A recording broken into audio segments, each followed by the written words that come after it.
Here are tonight's top stories.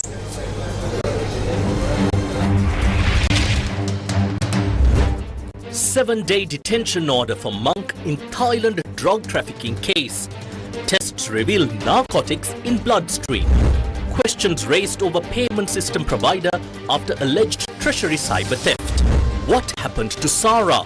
Serious revelations emerge in Easter Sunday attack probe. Walk for Peace reaches the Kalania Temple. Colombo arrival scheduled tomorrow. MP Arjuna remanded for allegedly threatening a woman with firearm. Iranian foreign minister blames the United States for collapse of talks. On to your top story tonight. The court granted permission to detain and question Venerable Agunekole Amithananda Thera for a period of 7 days over allegations of aiding and abetting the transportation of a stock of narcotics drugs from Thailand to Sri Lanka using 22 young monks.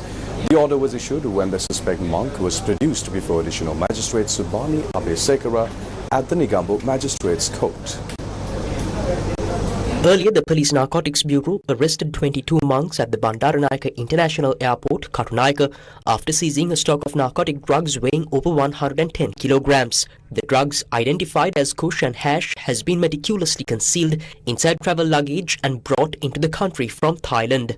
Following the arrest, Venerable Agunekole Amithananda Thera was taken into custody on suspicion of providing assistance and facilitation for the trafficking operation. The suspect monk was produced before court at around 4 p.m. today. Reporting on the progress of investigations, officers of the Police Narcotics Bureau informed court that the suspect had been arrested under Section 54(1) of the Poisons, Opium and Dangerous Drugs Ordinance on charges of aiding and abetting narcotics trafficking involving prohibited substances. Investigators further informed court that the suspect monk had been produced before a judicial medical officer and blood sample analysis had confirmed the presence of narcotic substances in his bloodstream. Police also told court that 3 mobile phones belonging to the suspect had been taken into custody. Investigations have revealed that a WhatsApp group used to coordinate the drug trafficking operation had allegedly been administered by the suspect monk. Citing the need to conduct further investigations, officers requested court approval to detain and question the suspect.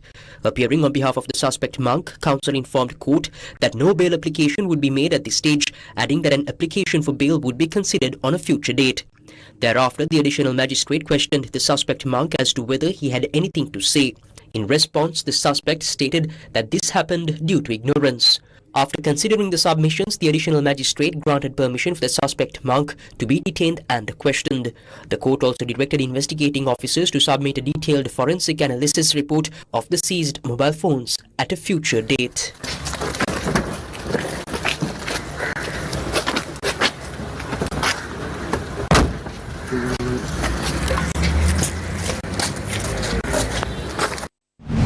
The following comments were made to the media by the registrar of the Askuriya chapter of the Siam sect regarding the monks who were arrested over drug-related charges. තායිලන්තයේ සිට තරුණ භික්ෂු පිරිසක් මත්ද්‍රව්‍ය ප්‍රවාහනය කිරීම සම්බන්ධයෙන් චෝදනාවකට මේ අවස්ථාවේ A group of young monks have been accused of drug trafficking from Thailand. Our most venerable Mahanayaka Theros have issued a statement on this matter. All necessary legal and judicial proceedings will be carried out in accordance with the law.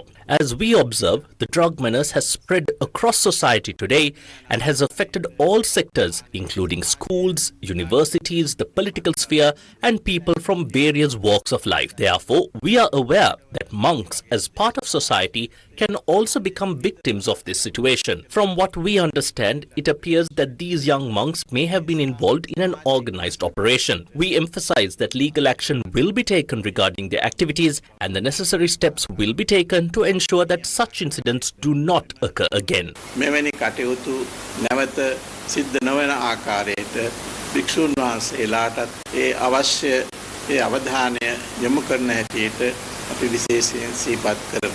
The chief incumbent of the Bellandila Rajamahaviharya also expressed his views on this matter. මේ සිද්ධිය ගිහි පැවිදි දෙපක්ෂයේම කම්පනයක් සලිතවීමක් ඇති කරන්නට හේතු වුණා. This incident has caused shock and concern among both the lay community and the clergy. Many people are speaking about it. However, I believe we must approach this issue with careful thought and act wisely. Although this is a very serious incident, I am not surprised. This is because I have long understood that the monastic community in Sri Lanka is facing a serious decline. There is a noticeable deterioration within the monastic community. We must carefully examine the reasons for this. The monastic community is one that is traditionally trained under a structured system of education and discipline from the time of ordination and is committed to both personal development and service to society. Therefore, it is deeply shocking and distressing to witness such a situation arising from a community that is expected to guide and set an example for the society. මඟ පෙන්වීමේ කාර්ය බාර භික්ෂු සමාජය තුලින් මෙබඳු පිරිසක් බිහි වෙලා ඉන්නවා දකින්න ලැබීම බලවත් කම්පණයට හේතුවක් සංවේගදායකී හේතුවක්. Following allegations that cybercriminals stole $2.5 million from Sri Lanka's Treasury, the Criminal Investigation Department has launched a comprehensive investigation into this incident. Meanwhile, the issue has sparked intense debate within the political arena, with different views and accusations emerging. The allegation that cybercriminals siphoned off $2.5 million from the Treasury was first made public through a statement issued by the political organization Dinana Dakuna. Former Governor President's Counsel Maitri Gunaratne initially issued a statement on the matter and today convened a media briefing offering a political analysis of the incident. The current secretary to the Treasury must be removed immediately. Furthermore, as the individual who appointed him, the president must resign from the post of Minister of Finance because $2.5 million belonging to the people of this country has been lost. Only then can this be called transparent governance. When these loan repayments are made, the beneficiary bank account is clearly documented in the primary records. Instead of referring to this main document, they called a telephone number provided in an email and asked whether the bank account was correct. Naturally, the person on the other end confirmed it. Based on that confirmation, the money was transferred. How can this then be described as a hacker-led operation?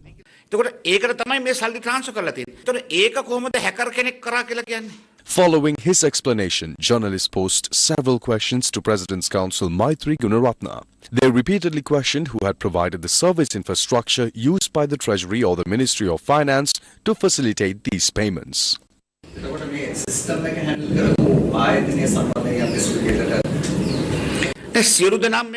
Everyone is responsible, but the institution that handled the system itself cannot be blamed because they were not involved in transferring the funds.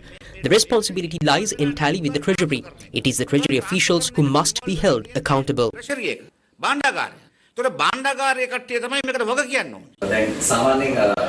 මේ වගේ email එකක් create වෙනකොට ඒ වගේ software එකක් develop කරලා දීලා තියෙන company එකට අදහසක් නැද්ද ඒ වගේ දෙයක් identify කරගන්න firewall එකක් හරි security system එකක් හරි තියෙන්න ඕනේ කියන එක සම්බන්ධයි. ඒකනේ මේ ආණ්ඩුවෙන් හාන්ස් විජේසූරිය මහත්මයා ගෙනල්ලා තියෙන්නේ. That is precisely why this government brought in Hans Vijayasuriya as a digital expert. If you cannot build a firewall, you can even build a bunker. There is no issue with that.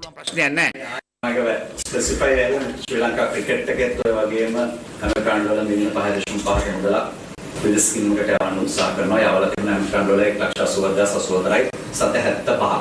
try කරලා තිබුණ 4,36,541ක් Wales ෆාගෝ කියන බැංකුවට. පිටරට ගියපු දෙක කියලා තිබුණේ ඇමරිකාවේ මේ වගේම සිස්ටම් එකක් වෙනවා තිබුණේ.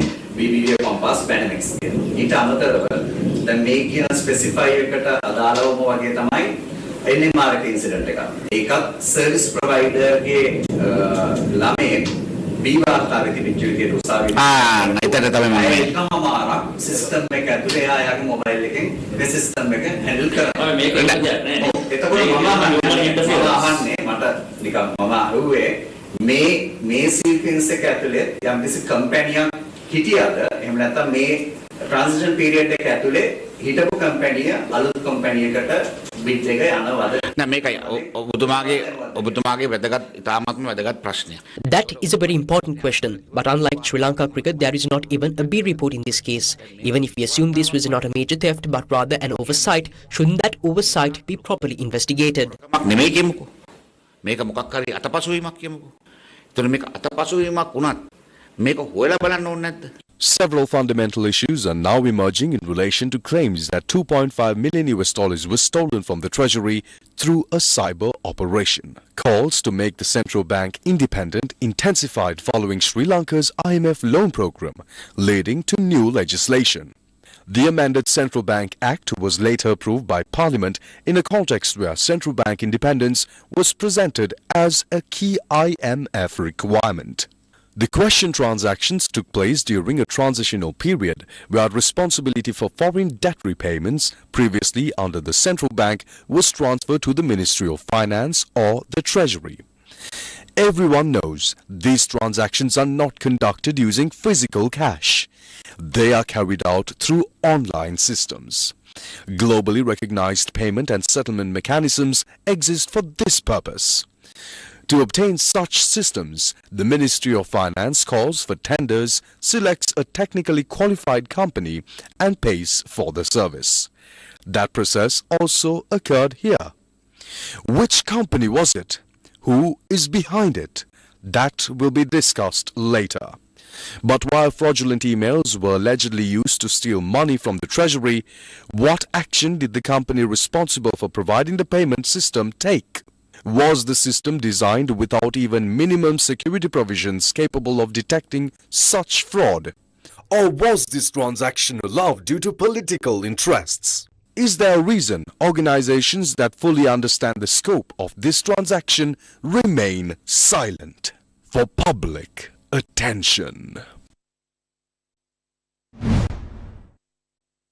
Protests were held in front of the Central Bank and the Ministry of Finance following the incident where cybercriminals stole $2.5 million from the Treasury. Citizens of the People's Struggle gathered in front of the Central Bank and also protested against opposition leader Sajit Premadasa.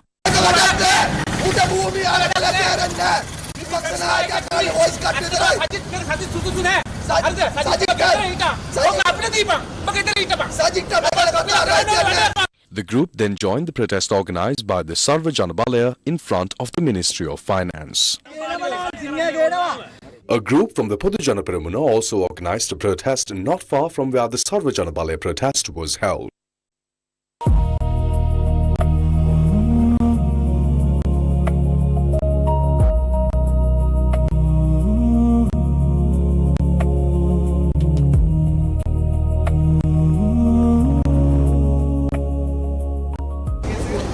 The Venerable Mahasangha, participating in the Walk for Peace in the Island of Peace, reached the Kalanir Rajmahavihara this evening. This global Walk for Peace is being held at the request of the President with the support of Clean Sri Lanka, while the full coordination of the program is being carried out by the Maharaja Media Network. Global Walk for Peace in the Island of Peace, Sri Lanka.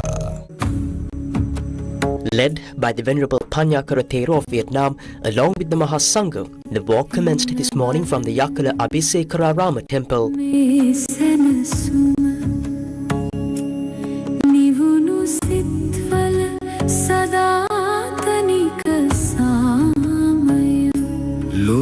Proceeding through the towns of Yakala, Miriswata, Mudungoda, Melgoda and Balun Mahara, the Mahasangha continued their dignified journey forward.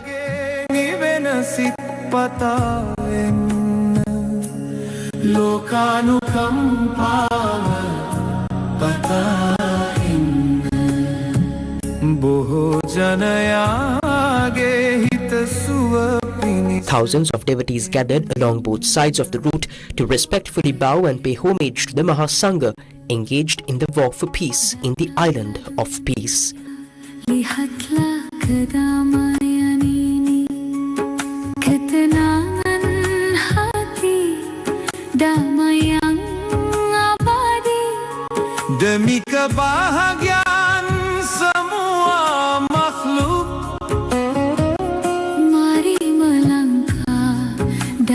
Passing through Kadawata and Kirillawala, the Mahasangha proceeded to the Mahara Junction. Walk for the many, walk for the light, to heal the world and end the night. Come, O world, for the joy of all, the The spirit of peace is standing tall. The Walk for Peace in the Island of Peace has now captured the attention of the global community. The faith and discipline displayed by the people of Sri Lanka who gathered along the route to venerate the Venerable Panyakara Thero of Vietnam and the accompanying Mahasangha as they spread the message of peace in all directions have become a widely discussed topic around the world.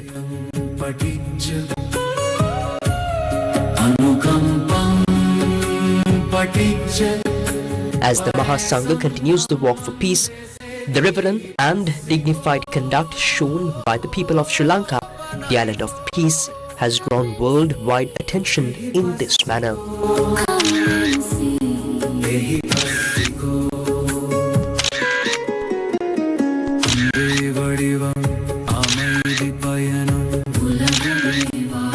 Midday alms was respectfully offered to the Mahasangha at the Mahara President's College.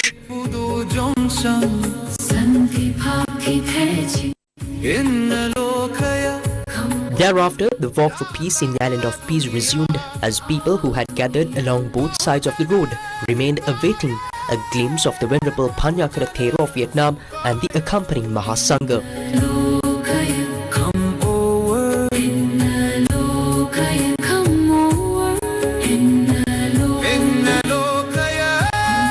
Proceeding through Mahara, Kadawata, Kirilawala, Aldenia, Kiribatkuda and Talugama, the Mahasangha continued their sacred journey forward.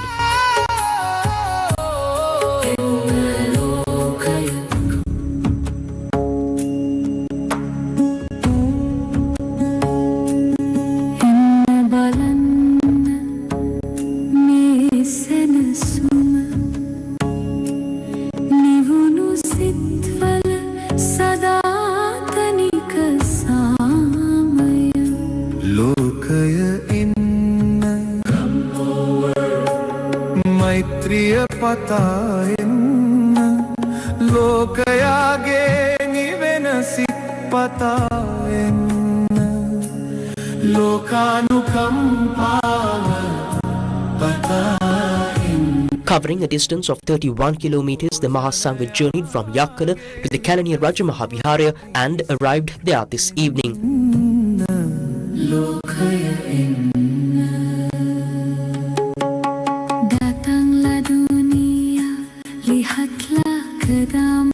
The sacred sapling of the Sri Mahabodhi carried by the Mahasangha during the walk for peace was ceremonially enshrined at the Kalaniya Raja Mahavihara.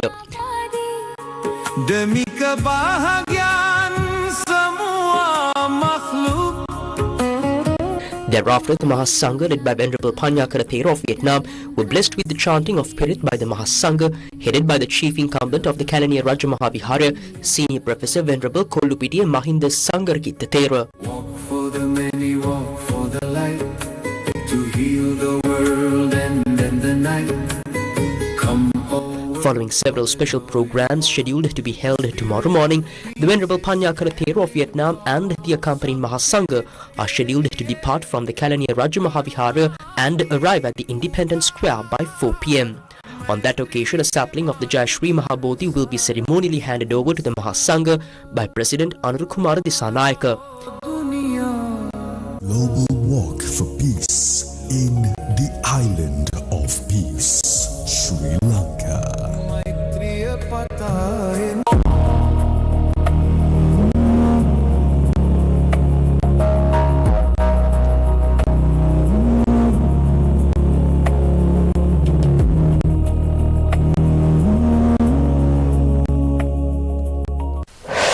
Newsfirst with the people.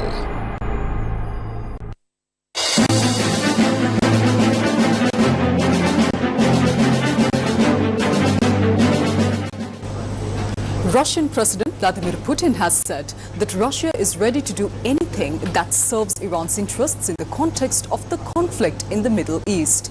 He made these remarks during a meeting with Iranian Foreign Minister Abbas Araghchi in St. Petersburg.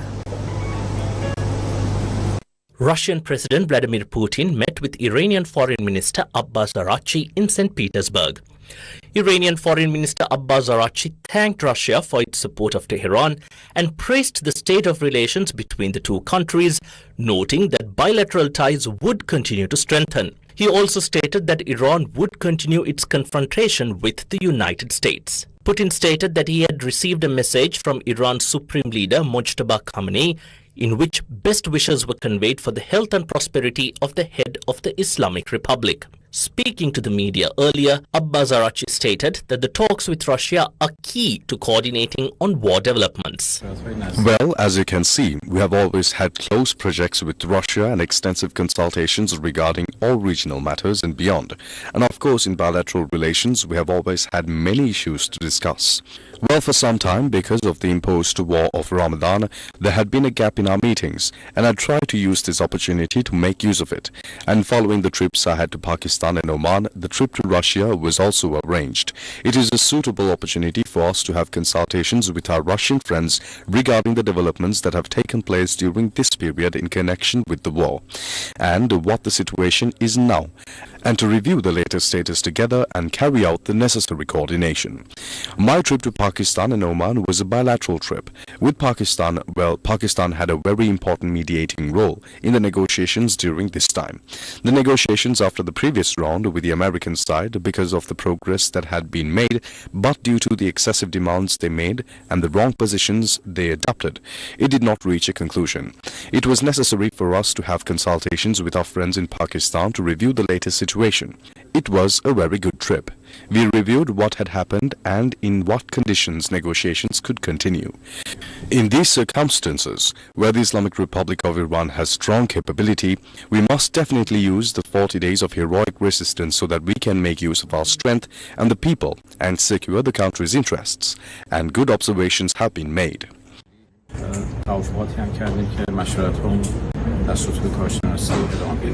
Iran has offered to end its chokehold on the Strait of Hormuz in exchange for the US lifting its blockade on the country and an end to the war, while proposing that discussions on the larger question of its nuclear program would come at a later phase. US President Donald Trump seems unlikely to accept the offer, which was passed to the Americans by Pakistan, and would leave unresolved the disagreements that led to the US and Israel to go to war on the 28th of February. Work has not halted to bridge gaps between the United States and Iran, sources from mediator Pakistan said, despite the failure of face-to-face diplomacy, after Donald Trump called off a trip by his envoys and said Iran should phone when it wants a deal.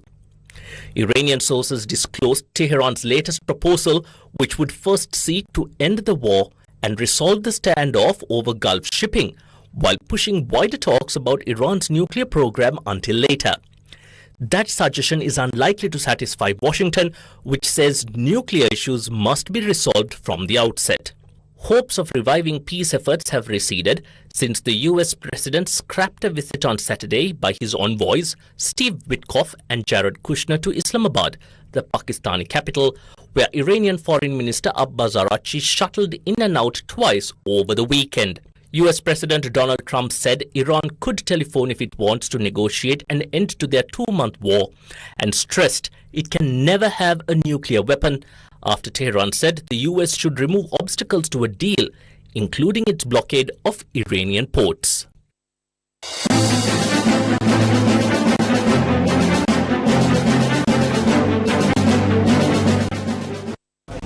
Back in some local news. On the 21st of April 2019, Easter Sunday, the suicide bombings that killed 278 people and left nearly 500 others disabled continue to reveal grave and troubling facts.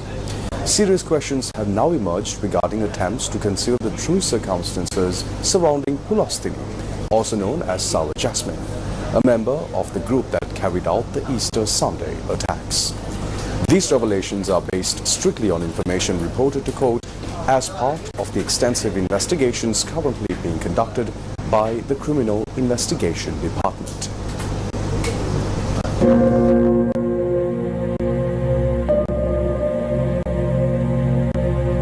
Pulastini, also known as Sour Jasmine, was the wife of Mohammad Hastun, the suicide bomber who detonated explosives at St. Sebastian's Church, Katuwapitia. Investigations have revealed that Sara actively contributed to the terrorist operation. She is considered a crucial witness with knowledge of the entire process connected to this brutal act of terrorism. However, for 7 years, a cloud of uncertainty has surrounded one critical question. Is Sara Jasmine alive or is she dead? As this long-standing mystery slowly begins to unravel, several significant facts have now come to light. Following the Easter Sunday attacks, security forces raided Zahran Hashim's house in Saindamardu, Ampara on the 26th of April 2019. During the raid, Zahran Hashim's brother, Mohammed Rilwan, detonated an explosive device. It was later announced that 17 people, including women and children, were killed at that location. At that moment, key questions arose. Was Sara present at the scene? If so, did she die? Or did she manage to escape? DNA tests conducted on 2 separate occasions after the attack failed to conclusively confirm that Sara Jasmine was among the deceased. On the 27th of April 2022, exactly 3 years later, bodies buried inside the Marudu were exhumed once again for further DNA testing. Authorities later stated that 2 bone fragments found inside a bag containing unidentified remains were identified through DNA analysis as belonging to a daughter of Sara Jasmine's mother. However, at that time, officials did not categorically state that the remains were definitively Sara Jasmine's. Subsequently, in March 2023, investigators who had handled the case at the time issued a formal statement. That statement said that a report issued by the Government Analysts Department confirmed that Sara Jasmine was among those who died on the 26th of April 2019 in the Saindamardu incident. It stated that DNA samples taken from bone fragments recovered from the crime scene matched DNA obtained from Sara Jasmine's mother, confirming a biological parent-child relationship. Quoting the government analyst's report, the CID stated at the time that the probability of the match was 99.9999%. However, the CID later informed court, following the reopening of the investigation in 2025, that the DNA test conducted in 2022 was suspicious. During these renewed investigations, a senior inspector from the Special Task Force testified that after the explosions and shootings in Saindamardu, the entire area fell completely silent. He further stated that the sound of a motorcycle being started and driven away was clearly audible at that moment. Another senior police officer also testified that he heard the sound of the same motorcycle. Although information had been received indicating that Zahran's family members arrived at the Saindamardu house using a van and 2 motorcycles, the officer stated that only 1 motorcycle was present at the scene at the time of the explosion. The then Chief Inspector of the Badulla Scene of Crimes Officers Unit stated that there had not been an explosion of sufficient intensity inside the Saindamardu house to completely vaporize Sara Jasmine's body. Further testimony from an intelligence officer of the Police Special Branch revealed that after the Saindamardu explosion, Sara Jasmine had travelled to Kalmunai, visited a relative's house in Vellavali, and later travelled by sea from Mankadu to Mana. The same intelligence officer stated that a man named Joshua, who maintained a close relationship with Sara, had attempted to call her after the explosion. Although her phone initially appeared disconnected, Sara later returned a call to Joshua from her own phone. So, what really happened to Sara Jasmine? Last year, the Minister of Public Security addressed this issue in Parliament. Pulastini, also known as Sara Jasmine, a key member of Zahran's group, was reported to have died in the suicide bombings that occurred in the Saindamardu area on the 26th of April 2019. DNA reports were called on 2 occasions in this regard. Those DNA reports did not match samples taken from Sara Jasmine's close relatives on both occasions. In the third instance, the DNA results matched samples taken from Sara Jasmine's mother. However, serious doubts have since arisen regarding the collection of samples and the procedures followed at the time. After 2 rejections, the DNA results matched only on the third occasion. As a result, serious suspicion have now emerged regarding the entire process. තුන්වෙනි වතාවේදී අවස්ථා දෙකකදී ප්‍රතික්ෂේප වුණා. එහෙම DN වාර්තා ගැලපුණේ නැහැ. හැබැයි තුන්වෙනි අවස්ථාවේ ගැලපිලා තියෙනවා. මේ ක්‍රියාදාමය පිළිබඳව මේ වෙනකොට බරපතල සැකයක් මතුවලා තියෙනවා. The efforts made in recent years to conclusively establish Sarah Jasmine's death. The secrets revealed by the CID investigation. More tomorrow.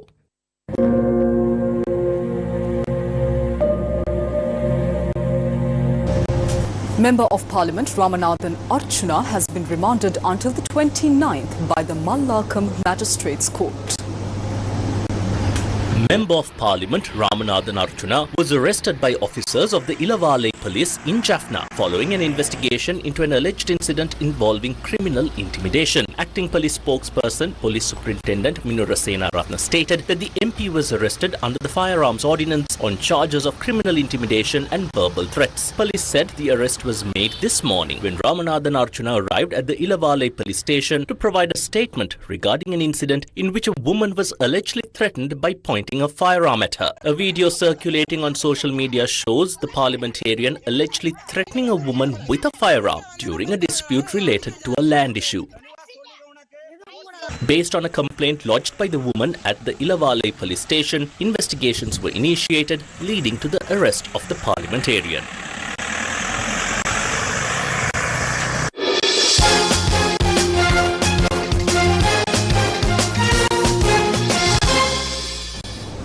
A media briefing was held today to raise awareness about the first ever Colombo Marathon being organized by the Ministry of Sports.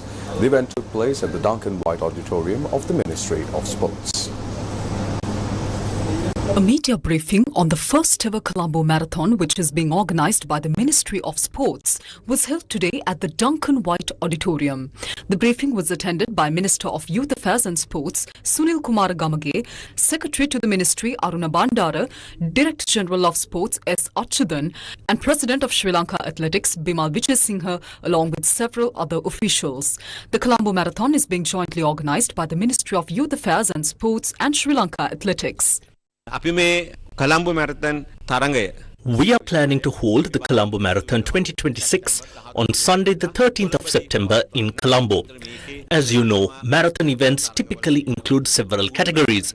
There will be a full marathon covering 42.195 kilometers, a half marathon of 21.097 kilometers, as well as 10 kilometer and 5 kilometer races, with the latter being a fun run.